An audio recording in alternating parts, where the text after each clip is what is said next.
ব্লিটজের সম্পাদক সিনিয়র সাংবাদিক সালাউদ্দিন শোয়েব চৌধুরী। সালাউদ্দিন শোয়েব চৌধুরী, আপনাকে স্বাগত জানাচ্ছি আমাদের অনুষ্ঠানে। এবং অনেক ধন্যবাদ। আমি কোনো ধরনের ভূমিকা আর না করে যদি সরাসরি আপনাকে প্রশ্ন করি যে চীনে গেলেন আমাদের পররাষ্ট্র উপদেষ্টা ডক্টর খলিলুর রহমান, সেখানে তিনি যে বহুল আলোচিত বিষয়টি তিস্তা বহুমুখী প্রজেক্ট শুরু করার জন্য চীনের সহায়তা চাইল। চীন খুব আগ্রহী এই বিষয়ে অনেক আগে থেকে, আওয়ামী লীগ সরকার সময় থেকে, যেটিতে ভারতের প্রচন্ড আপত্তি রয়েছে। এদিকে ভারতের পশ্চিমবঙ্গে শুভেন্দু অধিকারী এসেছেন, বিজেপি সরকার গঠন করেছে, সেদিক থেকে নানান ধরনের হিসেব নিকেশ। এবং এ কথা তো আর নতুন করে বলার কিছু নেই যে মার্কিন বাণিজ্য চুক্তির কারণে আমরা নাকি গোলামে পরিণত হয়েছি। আসলে বিএনপি সরকার তথা বাংলাদেশ কোনো ভালো অবস্থানে আছে কিনা, অথবা কোনো বিপদের ঝুঁকিতে রয়েছে কিনা, আপনার মন্তব্য? ওনারা তো আগে বলেছিলেন নির্বাচনের আগে এই মার্কিন চুক্তি নিয়ে ওনারাই আপত্তি জানিয়েছিলেন, তাই না? পরে তো জানলাম খলিলুর রহমান সাহেব যখন হাড়িটা ভেঙে দিল, এই চুক্তিতে জামাত এবং বিএনপি সম্মতি ছিল।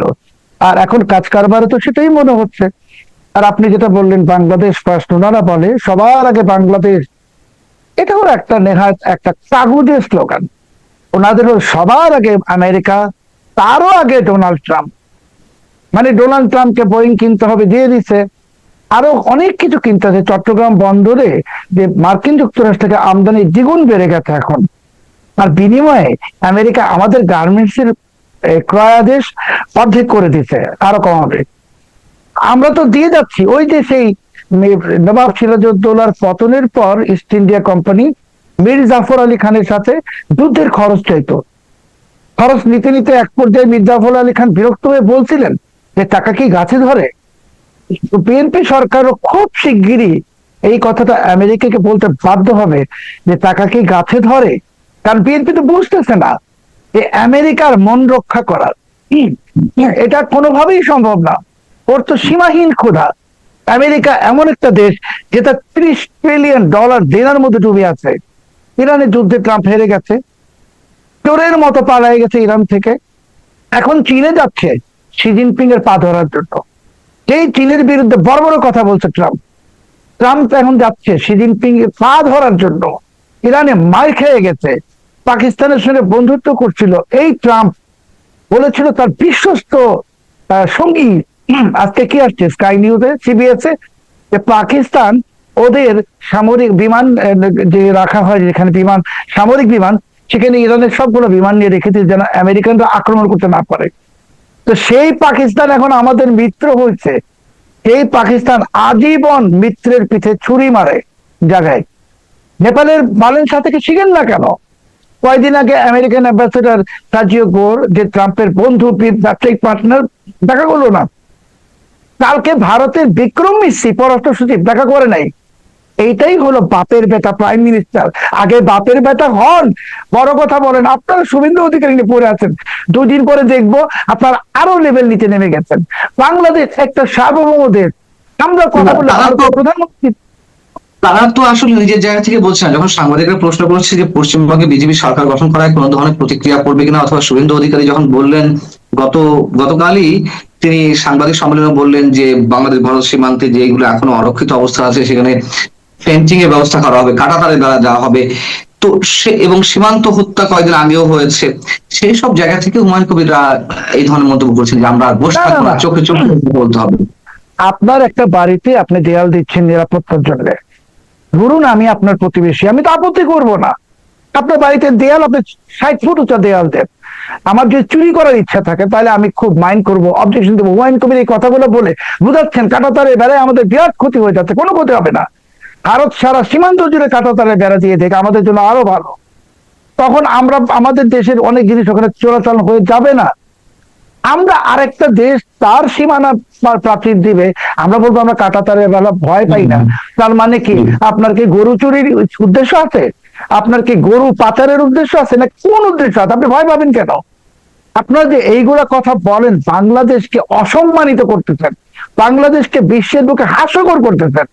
আর এই সমস্ত লোকজন কোথা থেকে ধরে নিয়ে আছে, এক একটাকে পররাষ্ট্র উপদেষ্টা, আরেকটাকে বানাইছে মিডিয়া উপদেষ্টা, তারপরে কি জানি কৌশলবিদ, কি বলে না বলে। এইগুলো বলে আমাদের দেশের সম্মান নষ্ট হচ্ছে। এটা কি প্রধানমন্ত্রী বোঝেন? প্রধানমন্ত্রী বুঝতে হবে যে ওনার চারপাশে যে লোকজন, এরাই তো ওনাকে ডুবাই দিচ্ছে। কথাবার্তা তো হিসাব করে বলতে হবে। গতকালকে সাখাওয়াত হোসেন বকুল সাহেব স্বাস্থ্যমন্ত্রী বলে দিল হামের মৃত্যুর জন্য শেখ হাসিনা দায়ী। অদ্ভুত কথাবার্তা। শেখ হাসিনা দায়ী, হামের মৃত্যুর জন্য ইউনূসের নাম নেওয়া যাবে না। এই যে এক একটা মন্ত্রী এক একটা কথা, তারপরে এই সমস্ত কোথাকার কোন উপদেশকে ধরে নিয়ে আসছে, এরা যা ইচ্ছে তা বলে। এদের কথাবার্তার কারণে আমাদের দেশ তো দীর্ঘমেয়াদী বিপদে পড়বে ভাই। অলরেডি আমরা বিপদে আছি। মার্কিন যুক্তরাষ্ট্র আমাদেরকে এখন শুষে খাবে, আমাদের বুকের উপর চেপে বসছে। আমাদেরকে এখন এখান থেকে বের হতে হলে চায়নার সঙ্গে ফ্রেন্ডশিপ করতে হবে। আমাদেরকে এটা থেকে বের হতে হলে রাশিয়ার সাথে ফ্রেন্ডশিপ করতে হবে। কিন্তু ইন্ডিয়ার আশায় বসে থাকলে হবে না।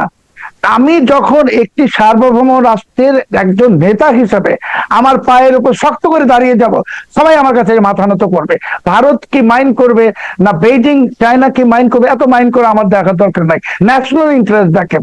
ন্যাশনাল ইন্টারেস্ট দেখতে হলে সবার আগে আমেরিকার সঙ্গে যে গোলামি চুক্তিটা করছেন, আমেরিকার সঙ্গে যে গোলামি চুক্তিটা করছেন সেইটা বাতিল করেন, অফিসিয়ালি এটা ক্যান্সেল করেন। দেখেন এটা ডোনাল্ড ট্রাম্প আপনাদের কিচ্ছু করতে পারবে না। আপনারা যখন আমেরিকার এই ডোনাল্ড ট্রাম্পের চুক্তি বাতিল করবেন, বাংলাদেশের পিছনে এসে ইরান দাঁড়াবে, বাংলাদেশের পিছনে এসে রাশিয়া দাঁড়াবে, চায়না দাঁড়াবে, ভারতও দাঁড়াবে। আমাদেরকে কিছু ব্যাটাগিরি দেখাইতে হবে ভাই। কেন মনে হচ্ছে যে আমেরিকা ফার্স্ট এই নীতি অবলম্বন করছে বিএনপি সরকার? যে চুক্তিটা হয়েছে নিঃসন্দেহে সেটি গোলামি চুক্তি, আমি এর সঙ্গে নিজেও একমত। কিন্তু কেন আমেরিকাকে প্রায়োরিটি দিচ্ছে আমাদের প্রতিবেশী রাষ্ট্র? আমেরিকাকে প্রায়োরিটি দিবে না, আমেরিকা ওদেরকে ক্ষমতায় আনছে। আমেরিকার কাছে আমি আপনার প্রোগ্রামেই মনে আগে বলেছিলাম, দাসখত দিয়ে ক্ষমতায় আসছে। দাসখত দিয়ে যে ক্ষমতা আসছে আমেরিকা। আমি তো বললাম যে হুমায়ুন কবিরকে যে আপনাকে আমি ধন্যবাদ দিব, অভিনন্দন জানাবো। বলেন ডোনাল্ড ট্রাম্পের এই গোলামি চুক্তি মানি না, ডোনাল্ড ট্রাম্পকে মানি না, দেখি আপনি কত বড় বাপের বেটা, একটু বলেন, আমরাও শুনতে চাই। তারপরে ইউনূসের কথাটা বলেন যে ইউনূস হামে লোক মারছে, ইউনূস বাংলাদেশে লুটপাট করছে। ইউনূসের নাম বলতেই ভয় পান। আর ডোনাল্ড ট্রাম্প তো বহুত দূর। পাইছেন ঘরের কাছে একটা শুভেন্দু অধিকারী আর কাঁটাতারের বেড়া, ওই যে সুযোগ পাইলেই এটাকে ধরবেন। কারণ ওইটাতে ভারত তো মাইন্ড করে না। ভারত মনে করে আমরা শুভেন্দু অধিকারীর সাথে ঝগড়া করছি। আমি শুভেন্দু অধিকারী ঝগড়া করবো কেন? ওই শুভেন্দু অধিকারী। আমরা ইন্ডিয়ার সাথে, ইন্ডিয়ার প্রাইম মিনিস্টার সাথে ইন্টারেক্ট করবো। আমরা সার্বভৌম রাষ্ট্র, আমরা তো ভারতের কোনো অঙ্গরাজ্য না বা কারোই অঙ্গরাজ্য না। আমি একটা বিষয়ে একটু আলোচনা করি যেটি এখনো পর্যন্ত কোথাও আলোচনা হয়েছে বলে আমার মনে হচ্ছে না। যদিও সেটিকে আসলে কতটা গুরুত্ব দেবো সেটি আমার প্রশ্ন। সেটি হচ্ছে যে আরাকান আর্মির ধর্মীয় গুরু ভ্যানিউ কুন্দালা, তিনি তার ফেসবুক পেজে একটি স্ট্যাটাস দিয়েছেন, যেখানে একটি ম্যাপ সংযোজন করেছেন। যে ম্যাপের মধ্যে দেখা যাচ্ছে যে তারা যে স্বাধীন রাজ্য গঠন করতে চায় তার মধ্যে চট্টগ্রামের অংশ। এটিকে খুব বেশি গুরুত্ব দেওয়ার কিছু আছে, অথবা এর পেছনের উদ্দেশ্যটা আসলে কি? দেখুন, এই যে ম্যাপটার কথা আপনি বললেন, যেটা ওই প্রশ্ন কারণ হচ্ছে আপনি নিজেও আপনার ফেসবুক প্রোফাইলে এটি আপলোড করেছেন, তাদের স্ট্যাটাসটি আপনি শেয়ার করেছেন। আমি ফেসবুকেও দিয়েছি, টুইটারও দিয়েছি। এই ভ্যানিউ কুন্ডালা কিন্তু কোনো সাধারণ মানুষ না। এই ভ্যানিউ কুন্ডালা হলো আরাকান আর্মির ধর্মগুরু, এবং সে থাকে আমেরিকাতে, এবং তার ফেসবুকে আপনি জানেন লক্ষ লক্ষ ফলোয়ার। তো সে কিন্তু একটা জিনিস যেটা বলেছে, আমি এটা আবার আপনাকে দেখাই। সে বলেছে চট্টগ্রামের ম্যাপটা দিয়ে, মানে ওর আরাকান রাজ্য বলে 1784, মানে 1784 থেকে এখন, তার মানে কি 1784 থেকে এখন পর্যন্ত এই চট্টগ্রামটা আরাকান রাজ্য। এইটা তো এই আরাকান আর্মি যে চট্টগ্রাম দখল করবে, এটার তো চেষ্টা Khalilur Rahman, high representative of Rohingya, বহুত চেষ্টা করছে করিডোর খুলে দেওয়ার জন্য। ইউনূস যে স্টারলিংক নিয়ে আসছে বাংলাদেশে, কাদের জন্য? আরাকান আর্মি জন্য। বাংলাদেশে কয়টা ঘরে স্টারলিং আছে? তো এই যে আরাকান আর্মিকে তো বিএনপিও তো এগুলো করতে চাইছিল এবং ভবিষ্যতে করবেও। তো আরাকান আর্মি এটা আমেরিকার মদত পুষ্ট, ওটা তো হারতেছে, মার খাচ্ছে এখন। তো মার খাচ্ছে এবং আরো মার খাবে। কিন্তু আরাকান আর্মিকে যদি আমরা সেই করিডোরটা দিয়ে দিতাম, আমাদের কি অবস্থা হতো? এখন তো তারা চট্টগ্রাম জেলাকে দাবি করে।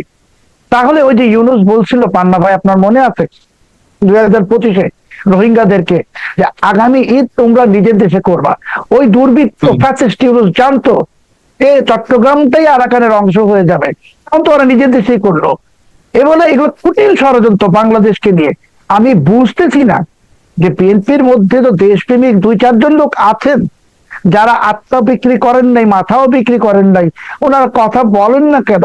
নাকি বিএনপি সিদ্ধান্তই নিয়ে নিচ্ছে যে যেই বাংলাদেশ 17 বছর হাসিনাকে বসাই রাখছিল, এখন ওই যে শেখ হাসিনা একবার নির্বাচনের আগে 91 বলছিল না বিবিসি কে যে আমি বাঙালি জাতির উপর প্রতিশোধ নিতে চাই, তাহলে কি বিএনপি এখন আমাদের উপর প্রতিশোধ নিচ্ছে যে 17 বছর কেন হাসিনা ছিল? আরাকান আর্মি নিয়ে মানে আরাকান আর্মি আমাদের চট্টগ্রামকে তাদের ম্যাপের মধ্যে অন্তর্ভুক্ত করার যে বিষয়টি, সেটি আপনি শেয়ার করেছেন, আপনি যথেষ্ট গুরুত্ব দিয়েছেন। তো আমার কথা হচ্ছে এখানে তো শেয়ার মানে দাবি যে কেউ করতেই পারে যে ভারতের পার্লামেন্টের সামনে তো মুরাল তৈরি করা হয়েছিল যে ভারতবর্ষে যে নতুন ম্যাপ তার মধ্যে বাংলাদেশ, শ্রীলঙ্কা সবকিছু ঢুকানো হয়েছিল। বাংলাদেশ থেকে খুব বেশি আপত্তি করা হয়নি, মৃদু আপত্তি করা হয়েছিল, এই বিষয়গুলো এরকম ছিল। এখন তাদের তো একটা ফর্মাল জায়গা থেকে সেটি তারা করেছে, ফর্মাল একটা প্রতিবাদের জায়গা ছিল বাংলাদেশের ক্ষেত্রে। কিন্তু আরাকান আর্মি তো ফর্মাল কোনো স্টেটের তারা প্রতিনিধিত্ব করে না। তো তারা কি দাবি করলো না করলো এটি নিয়ে আমরা কেন এত বেশি গুরুত্ব দেবো? তারা তো বলতেই পারে, আমরা এটি অ্যাভয়েড করে যেতে পারি, কিন্তু গুরুত্ব দেওয়ার কি আছে? আপনি চীনের কাছ থেকে 30টা প্রকল্পের টাকা চাচ্ছেন, আর আপনি আরাকান আর্মির সঙ্গে প্রেম করছেন। আপনার মনে হয় এটা বেইজিং জানে না? বেইজিং এর গোয়েন্দারা কি ঘাস খায়? কিন্তু আপনি প্রেম তো এখনো আসলে, নেই, প্রেম ছিল, সেই প্রেম তো এখনো আছে। আর আমি বলছি প্রেম এখনো অব্যাহত। তা না হলে তো স্টারলিংকের কানেকশন গুলো অফ হয়ে যেত, তো ঢাকা থেকে পরিচালিত হয়। তো আপনি চীনের শত্রুর সঙ্গে যাচ্ছেন মিশতে, তারপরে আপনি ভাবছেন চীন আপনাকে টাকা দিবে। তো পাকিস্তান থেকে এয়ারফোর্সের এই আইএসপিআর এর প্রধান, জনসংযোগ বিভাগের প্রধানকে নিয়ে আসছেন কোনো কারণ ছাড়াই। আবার ভাবছেন ভারত আমার সঙ্গে ঝামেলা করবে না। আপনি তো ঝামেলাটা বাঁধাচ্ছেন, আপনি মানে আমরা কেন বাঁধাচ্ছি? চীন বাংলাদেশে কোনো টাকা দিবে না, আমি আপনাকে আজকে অন রেকর্ড বললাম, 5 পয়সাও দিবেন। আগে বাংলাদেশকে আমেরিকার গোলামি চুক্তি থেকে বের হয়ে আসতে হবে। এটা না বের হলে চায়না কোনো টাকা দিবে না বাংলাদেশকে। কারণ চায়না, বেইজিং আমেরিকার কোনো গোলামকে টাকা দিবে না, সেটা যেই দেশই হোক। একটি সার্বভৌম দেশকে অবশ্যই চায়না সাপোর্ট করবে। আগে আমরা গোলামির শৃঙ্খল থেকে মুক্ত হইতে হবে। হুমায়ুন কবির সাহেব আগে ওইটা করেন, করে এসে বড় বড় কথা বলেন। পারতেছেন না তো, জাতিকে গোলাম বানাই ফেলছেন। আমি যদি জাতি হিসেবে গোলাম হই, আপনি অবশ্যই গোলাম। গোলামের বড় বড় কথা মানায় না। আগে দেশকে মুক্ত করেন, দেশকে পরাধীন বানাইছেন, তারপরে চায়না থেকে টাকা নেন, যেখান থেকে ইচ্ছা টাকা নিবেন, আমার যেখান থেকে সুবিধা হবে সেখান থেকে নিব, যার সাথে ইচ্ছা তার সাথে সম্পর্ক করব। বাংলাদেশ ফার্স্ট। সবার আগে বাংলাদেশ বলতেছেন, কিন্তু এটা কাগজের স্লোগান, এটাকে সত্যিতে পরিণত করেন। এখন আপনারা বলেন যখন সবার আগে বাংলাদেশ, আমি বুঝি সবার আগে আমেরিকা, তারও আগে ডোনাল্ড ট্রাম্প। মানে এইগুলা ভণ্ডামি বাদ দেন, মানুষ বুঝে। আপনাদের ভণ্ডামি সবকিছু মানুষ বুঝতেছে, আপনারাই বুঝতেছেন না যে আপনাদের পায়ের নিচ থেকে ক্রমশ মাটি সরে যাচ্ছে। আপনাদের শত্রু প্রবল হচ্ছে, শক্তিশালী হচ্ছে, আপনারাই শত্রু নতুন নতুন তৈরি করছেন। আর বাংলাদেশের যে 6-7 কোটি মানুষ যাদেরকে আপনারা মৃত অথবা নিহত ধরে ফেলছেন, তো ওই 5-6 কোটি মানুষ তো মরে নাই, জীবিতই আছে। আর এরা কিন্তু মানুষ, এদেরও কিন্তু ঘরে হামের শিশু আছে আক্রান্ত। এরা, এদের ঘরেও কিন্তু খাদ্য সংকট হবে হলে, কাজে এত সহজে মনে করেন না। আজকে আপনি বলছেন যে সংসদে এক বসে, টাকাও দিবে না। জি জি, বলুন। আপনি বলছেন যে চীন 1 টাকাও দিবে না গোলামি চুক্তি থেকে বেরিয়ে না এলে। 5 পয়সাও দিবে না। 1 টাকা বলি নাই, 5 পয়সাও কিন্তু দিবে না। চীনের তো এখানে স্বার্থ রয়েছে, চীনের তো এখানে স্বার্থ রয়েছে। এখানে তারা যদি তিস্তা বহুমুখী প্রকল্পে অর্থ দিয়ে তারা শুরু থেকেই আগ্রহী, এবং সেটা যদি হয় তারা বেল্ট অ্যান্ড রোড ইনিশিয়েটিভ যেটি সেটির সাথে চীনের ইউনান প্রদেশের সঙ্গে ভারতের সাথে করিডোরটা তৈরি করতে পারবে, যোগাযোগ ব্যবস্থা সবকিছু করতে পারবে, ভারতের উপরে, হ্যাঁ ভারতের উপর নজরদারিটাও পালাতে পারবে। এটি চীনের যে সত্য যে এজেন্ডা, সে কারণে হয়তো ভারত বাধা দিচ্ছে এই প্রজেক্টে। তারা নিজেরাও অর্থায়ন করতে চায়, যদিও সেটি নিয়ে কোনো ভবিষ্যৎ নেই। তাহলে চীন কেন এই প্রজেক্টে টাকা দিবে না? আপনি গোলামি চুক্তির কথা বলছেন, কিন্তু চীনের সাথে তো এখানে রয়েছে।